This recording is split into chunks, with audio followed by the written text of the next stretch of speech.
Hello friends, I am Himrita Gautam. Welcome to all students. Let's teach now. Today it is the main topic of assessment. Assessment of learning and assessment for learning. तो friend मैं आपको पहले इन दोनों के बारे में एक difference बताने जा रही हूँ। देखो क्या होता है कि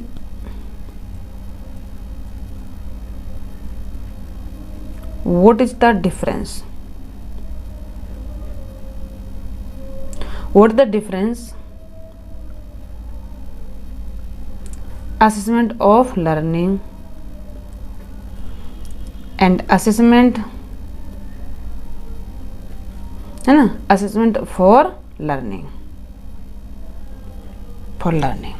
पहले आपको इन दोनों के बारे में फ्रेंड क्या बता रही हूँ, मैं डिफरेंस बता रही हूँ। ठीक है फ्रेंड, तो देखो क्या होता है, मैं आपको यहाँ लिख देती हूँ। ये हो गया हमारा असेसमेंट ऑफ लर्निंग, ठीक है। और फिर इधर बताती हूँ मैं आपको असेसमेंट फॉर लर्निंग, ठीक है फ्रेंड। अधिगम के लिए आकलन, ठीक है, और अधिगम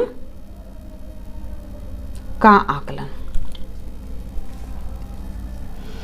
तो देखो अधिगम का आकलन और अधिगम के लिए आकलन में क्या डिफरेंस है, ये आपको मैं बता रही हूं कि अधिगम का आकलन क्या होता है कि अधिगम के आकलन से तात्पर्य छात्र द्वारा प्राप्त वास्तविक या व्यावहारिक ज्ञान से है कि उसका वास्तविक और व्यावहारिक ज्ञान कैसा है, उसका वास्तविक और व्यावहारिक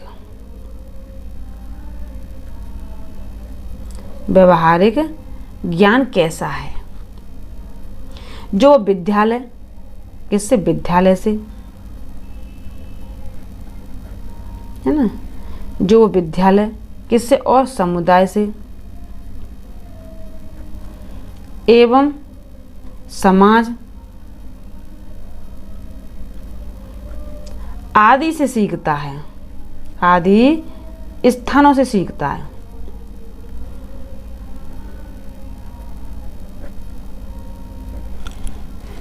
आदि स्थानों से सीखता है। तो देखो फ्रेंड, आपको मैं एक रियलिटी बता दूं। मैंने आपको पहले ही बताया था, पहले मैंने आपको वीडियो बता चुकी हूं फ्रेंड कि आकलन क्या, व्हाट इज द असेसमेंट। तो फ्रेंड अभी आपको मैं पहले टू डिफरेंस बता रही हूँ कि what is the different in assessment of learning and assessment for learning. का मीन्स क्या होता है कि ये क्या कर रहे हैं, अधिगम, लर्निंग माने अधिगम, असेसमेंट आकलन, तो कैसा कर रहे हैं, मतलब अधिगम का आकलन और अधिगम के लिए आकलन। तो अधिगम का आकलन होता है वो फ्रेंड विद्यालय से भी सीखा जाता है, समुदाय, बच्चे समुदाय से भी सीखते हैं, जब बच्चे खेलते हैं तो वहाँ से कुछ सीख के आते हैं, बच्चा समाज से भी सीखता है। तो बच्चा जब भी कहीं भी जाता है, कुछ भी देखता है तो बच्चा वहाँ से सीखता है। तो ये क्या हो गया, अधिगम का आकलन हो गया। जैसे कि हम कहीं गए और बच्चे को हम कहीं घुमा के लेके आए, हमने दिखाया बच्चे को ताजमहल ये होता है ना, लाल किला ये होता है। तो जब हमने बच्चों को ऐसी चीज़ें दिखाई तो फ्रेंड क्या हो गया, ये हमारा असेसमेंट ऑफ लर्निंग हुआ, अधिगम का आकलन। बच्चे ने सीख लिया, बच्चे ने देख लिया तो बच्चे ने सीख लिया। ठीक, अब बच्चा स्कूल में खेल रहा है, समूह में कुछ ना कुछ सीख रहा है, समूह में कुछ ना कुछ पढ़ रहा है तो वो सीख रहा है। क्लास क्या है कि हमारा कलेक्टिव है ना, तो वो समूह है, उसमें बच्चा बैठा है तो उसमें भी कुछ ना कुछ सीख रहा है।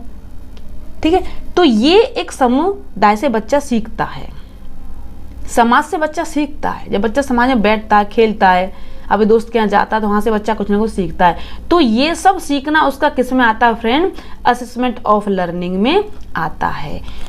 तो फ्रेंड अब मैं आपको बता रही हूँ कि असेसमेंट फॉर लर्निंग, अधिगम के लिए आकलन, अधिगम के लिए आकलन का मीन्स क्या होता है। अधिगम के लिए आकलन का मीन्स होता है कि छात्रों के ज्ञानात्मक पहलू कैसे हैं, कैसे ज्ञानात्मक पहलू कैसे हैं,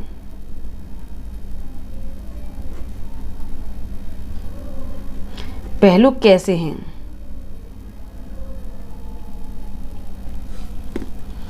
ठीक है।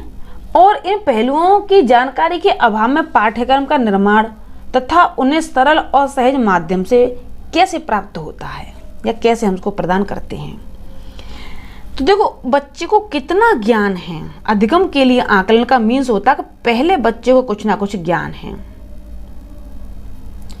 कुछ ना कुछ क्या ज्ञान है, तभी तो अधिगम के लिए आकलन है। अधिगम के लिए आकलन का मीन्स होता है कि जब ही तो किसी चीज की लर्निंग करेगा जब पहले बच्चा कुछ ना कुछ जानता है, क्योंकि पहले उसने की होगी तभी तो कर लेगा। इसमें देखो सीख रहा है, इसमें कर रहा है, बस इतना याद रखना। इसमें बच्चा सीखता है और इसमें बच्चा क्या करता है, करता है। तो ज्ञानात्मक पहलू उसके कैसे हैं और ये सब की जानकारी जब भी होती है तो उनके पाठ्यक्रम का निर्माण करते हैं और फिर उन्हें सरल और सहज के माध्यम से हम बच्चे को बता देते हैं। अब देखो, ये जो एक ऑफ है इसका बहुत बड़ा एक अपने आप को क्या रखता है, ये एक महत्व रखता है, बहुत बड़ा महत्व रखता है फ्रेंड, ये अपने आप को और फॉर अपने आप को बहुत बड़ा महत्व रखता है। अब देखो, दूसरा इसका डिसीजन आता है फ्रेंड, ये असेसमेंट ऑफ लर्निंग का एक प्रारंभ होता है, प्रारंभिक होती है। कैसी होती है, प्रारंभ होती है ना। असेसमेंट ऑफ लर्निंग प्रारंभ होती है, कैसे होती है, औपचारिक शिक्षा से, औपचारिक शिक्षा से, औपचारिक शिक्षा, ठीक है। तो औपचारिक शिक्षा के ग्रहण करने के साथ हो जाता है, ग्रहण करने के साथ हो जाता है। और इसका प्रारंभ क्या होता है फ्रेंड, कि इसका प्रारंभ औपचारिक शिक्षा की रूपरेखा के निर्माण करते समय होता है। क्या होता है, औपचारिक शिक्षा की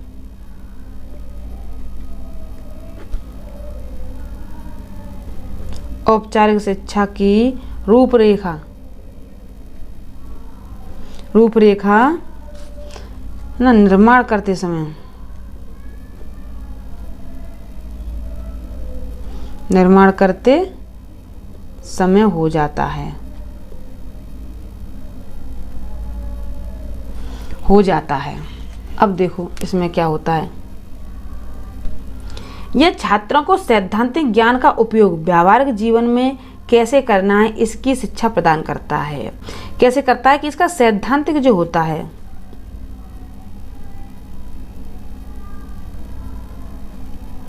ना, सैद्धांतिक ज्ञान का उपयोग, सैद्धांतिक ज्ञान का उपयोग व्यावहारिक जीवन में कैसा करना है, व्यावहारिक जीवन में कैसे करना है, कैसे करना है, ठीक है फ्रेंड। अगर आपकी समझ में आता है तो मुझे वीडियो के लास्ट में कमेंट बॉक्स में कमेंट करके बता सकते हो। और अगर फ्रेंड नहीं भी आता है तब भी मुझे बता सकते हो। फ्रेंड कितना आता है तब भी मुझे आप कमेंट करके बता सकते हो, क्योंकि फ्रेंड सबसे ज़्यादा मैं आपका एक कमेंट का ही सबसे ज़्यादा वेट करती हूँ कि कमेंट क्यों नहीं आ रहा। और फ्रेंड देखो, मैं आपसे सभी स्टूडेंट से ये हाथ जोड़कर रिक्वेस्ट कर रही हूँ, मेरे चैनल को प्लीज़ लाइक शेयर और सब्सक्राइब कर दिया जाए, मेरी वीडियो को लाइक शेयर कर दिया जाए और प्लीज़ मेरे चैनल को सब्सक्राइब कर लिया जाए, जिससे कि आने वाली नोटिफिकेशन आपको जल्दी ही प्राप्त हो। लेकिन फ्रेंड सब्सक्राइब कब किया जाए, जब आपको मेरी वीडियो अच्छी लगे फ्रेंड, तभी आप सब्सक्राइब करना, वैसे मत करना। ये लगता है कि हाँ मेरा पढ़ाने का तरीका अच्छा, पहले मेरी 1 वीडियो 2 वीडियो 3 वीडियो को पहले देखना, फुल वॉच करना, उसको समझना कि मैं कैसे पढ़ा रही हूँ, आपको कैसे अंडरस्टैंड कर रही हूँ, तो फ्रेंड तभी मेरे चैनल को क्या करना, सब्सक्राइब करना, ठीक है।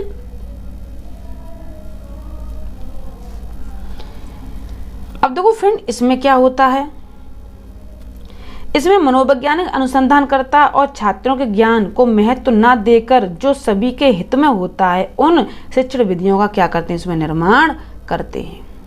क्या करते हैं, शिक्षण विधियों का निर्माण, शिक्षण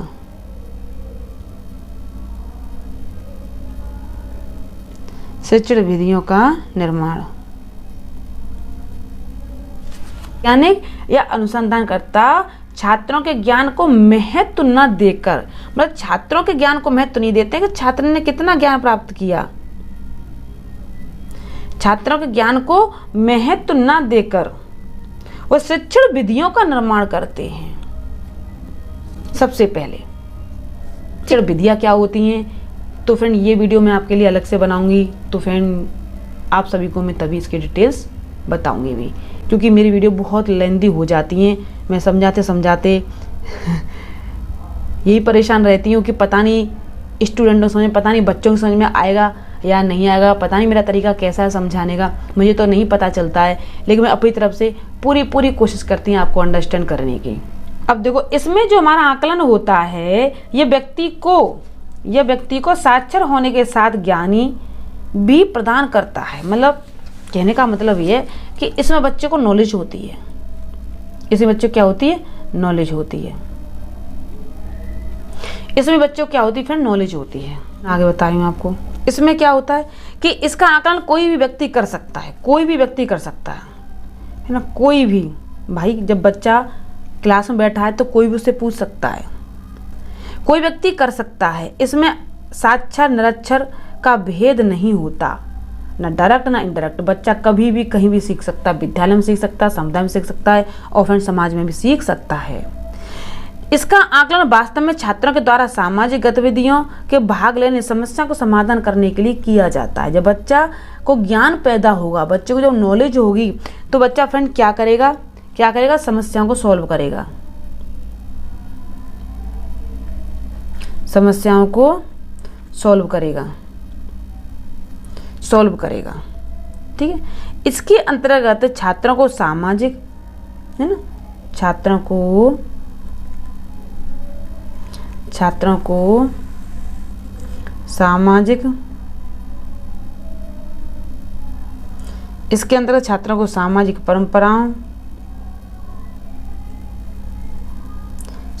परंपराओं का व्यावहारिक ज्ञान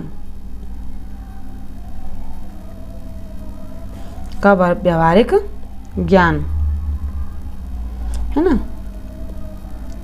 पाठ्येतर गतिविधियां,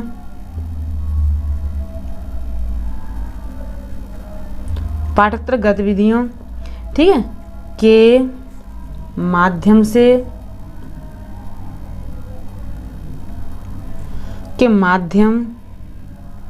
से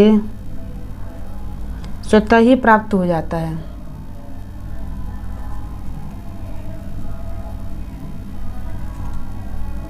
स्वतः ही प्राप्त हो जाता है।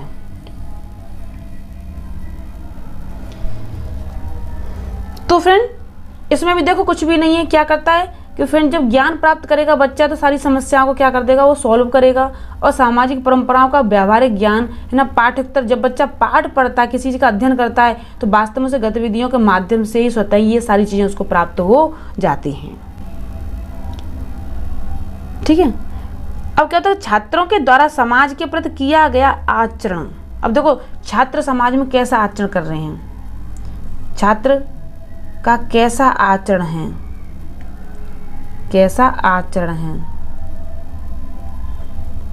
छात्र का कैसा आचरण है, कैसा क्या फ्रेंड आचरण है ना। और समाज के द्वारा, समाज द्वारा अपने, है ना, अपने कर्णधारी को प्रदान करना, कर्णधारी को प्रदान करना। आगे आपको बता रही हूँ कि छात्रों के द्वारा ही, ठीक है, छात्रों के द्वारा जीवन जीने की कला, जीवन जीने की कला व्यवहारिक ज्ञान से प्राप्त होती है। व्यवहारिक ज्ञान से ही प्राप्त होती है। तो जीवन जीने, जीवन जीने की कला व्यावहारिक ज्ञान से ही प्राप्त होती है। तो देखो फ्रेंड्स, इसमें आईक्यू का सबसे बड़ा मेन रीजन आ गया, बुद्धि का। यही आपको मैं बुद्धि के बारे में इतनी में समझा देती हूँ कि आपको पता कि बुद्धि पर, हमारी बुद्धि पर सबसे ज्यादा प्रभाव किसका पड़ता है, वंशानुक्रम का पड़ता है या वातावरण का पड़ता है? तो फ्रेंड्स सबसे ज्यादा वातावरण का पड़ता है। तो वातावरण क्या, हमारा व्यावहारिक ज्ञान। ठीक है फ्रेंड, समझ में आया फ्रेंड आपकी में जिस तरीके से मैं आपको समझा रही हूँ? तो मुझे लगता है आप सबके समझ में आ ही रहा होगा। लेकिन फ्रेंड यदि भी किसी भी स्टूडेंट को समझ नहीं भी आता तो फ्रेंड मुझे वीडियो के लास्ट में कमेंट बॉक्स में कमेंट करके बता सकते हो। तो फ्रेंड मैं आपको एक और आगे बता रही हूँ, सबसे मेन चीज है कि अधिगम का आकलन एक योगात्मक प्रक्रिया। कैसी? योगात्मक प्रक्रिया है। योगात्मक प्रक्रिया है। कैसी प्रक्रिया फ्रेंड? योगात्मक प्रक्रिया, जिसका मुख्य उद्देश्य छात्रों की उपलब्धियों, है ना, छात्रों की क्या है, छात्रों की उपलब्धियों,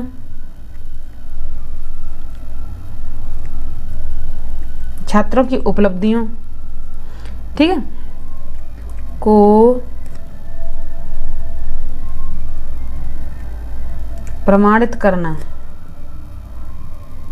प्रमाणित करना एवं ग्रेड प्रदान करना है। ग्रेड प्रदान, ग्रेड प्रदान करना है। तो देखो फ्रेंड, योगात्मक प्रक्रिया का मतलब होता है कि छात्रों की उपलब्धियों के प्रमाणित, मतलब उसका क्या रिजल्ट निकला है, उसको अंक प्रदान करना या ग्रेड प्रदान करना होता है।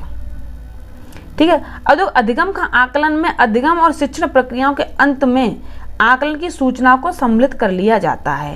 देखो, जब भी हम किसी चीज का अधिगम करते हैं, देखो अधिगम का जब भी आकलन कर रहे हैं, किस तरह से बच्चा सीख रहा है ना, तो क्या करते हैं, शिक्षण प्रक्रिया के अंत में जब उसको क्या हमने शिक्षा दी, शिक्षण प्रक्रिया, है ना, टीचिंग्स, उसको शिक्षण प्रक्रिया, उसकी टीचिंग प्रोसेसर कैसी रही, हमने उसको कितना सिखा दिया, बच्चे ने कितना सीख लिया, ये सारी सूचना इसमें क्या कर लेते हैं फ्रेंड, हम इसमें सम्मिलित कर लेते हैं। अधिगम के आकलन और योगात्मक आकलन में छात्रों की समस्त गतिविधियों को और उनकी उपलब्धियों का क्या किया था, इसमें मूल्यांकन के साथ साथ में समायोजन भी किया जाता है। जैसे कि छात्रों के मानक स्तर, संख्यात्मक ग्रेड आदि को अंक पत्र के साथ इन्हें सम्मिलित कर लिया जाता है। तो फ्रेंड, जिस तरीके से मैं आपको अंडरस्टैंड कर रही हूँ, आप सबकी समझ में आ रहा होगा। देखो फ्रेंड, अधिगम वही लर्निंग प्रोसेसिंग चल रही है। तो लर्निंग के लिए आकलन या रचनात्मक आकलन, अधिगम के लिए आकलन, है ना, अधिगम के लिए आकलन या रचनात्मक आकलन के परिणामों को मूल्यांकन के साथ प्रदर्शित नहीं करते हैं। इसके माध्यम से ये जरूर ज्ञात करते हैं फ्रेंड कि छात्रों ने कितना सीखा है ना, कितनी सीमा तक सीखा है, कितना उनकी समझ में आया है ना, ये उनकी सीखने की क्षमता कितनी है, तो ये सब इसमें आता है। इसके साथ साथ शिक्षक और विद्यार्थी मिलकर शैक्षिक उद्देश्यों को प्राप्त करके रणनीतियाँ निर्धारित करते हैं। तो देखो फ्रेंड, मैं लिखा नहीं है, मैंने आपको बोल दिया है। बस बच्चे ने कितना सीखा है, कैसे सीखा है, कितनी सीमा तक सीखा, कितनी उसकी सीखने की क्षमता है। तो फ्रेंड, इसमें छात्र और टीचर दोनों मिल जाते हैं और दोनों मिलकर के क्या करते हैं, इनमें रणनीतियां पैदा करते हैं। ठीक है फ्रेंड।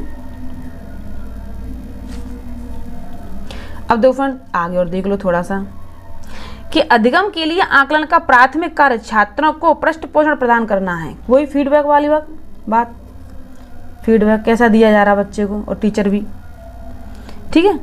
और अधिगम का आकलन में कितना समर्थन है, भाई अधिगम कर रहा है तो आकलन में कितना समर्थन, उसने सीख लिया, अब उसका हमने आकलन कर लिया कि बच्चे ने कितना सीखा, बच्चे ने क्या सीखा, बच्चे ने कितनी सीमा तक सीखा, ये हमने क्या कर लिया, उसका आकलन कर लिया।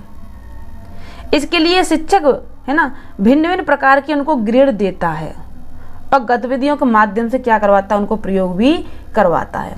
तो देखो फ्रेंड, जिस तरीके से मैंने आपको ये एक आकलन अंडरस्टैंड किया है ना, what is the difference of assessment of learning and assessment for learning. तो अधिगम के लिए आकलन क्या होता है और अधिगम का आकलन क्या होता है। तो फ्रेंड आज आपकी समझ में आ गया होगा। लेकिन फ्रेंड ये आपसे मैं बार बार रिक्वेस्ट करती हूँ, यदि किसी भी स्टूडेंट को समझ में नहीं भी आता है तो फ्रेंड वीडियो के लास्ट में कमेंट बॉक्स में कमेंट करके मुझे बता सकते हो। और फ्रेंड मैं आपसे यह रिक्वेस्ट कर रही हूँ, यदि आप मेरे चैनल पर न्यू हो, पहली बार मेरी वीडियो को वॉच कर रहे हो, तो प्लीज़ बेल आइकन को प्रेस करके देखो, बेल आइकॉन को प्रेस करके है ना चैनल को ना सब्सक्राइब करना ना भूलें, सब्सक्राइब करना ना भूलें, जिससे कि thank you watching for my video.